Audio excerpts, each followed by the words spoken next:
Gernika Lumoko Liseo Antzokia, gerra zibila baino lehenagoitik jarduera kultural eta sinematografiko ugariren lekukoa izan da. 1945ko irailaren 22an berri inauguratu zen Liseo Antzokia, gerra garaian kaltetua izan ostean.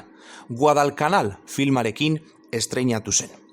2022an Gernikako Sineklubak bere 40. urteurrena betetzen duen horretan, efemeride hau 1945 eta 1955 urte arteko 28 bat kartel eta eskuprograma biltzen dituen erakusketa berezi batekin ospatu nahi du Sineklubak. Programa bakoitzaren atzekaldean agertzen den elezarra ere agertuz, balio soziologiko ukaezina duena dudarik barik.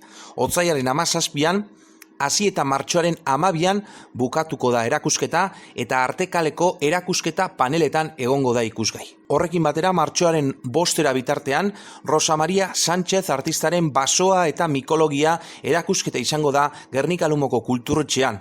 Mendi paisaiei eta perretxikoen gaineko 58 lan biltzen dituen erakusketa.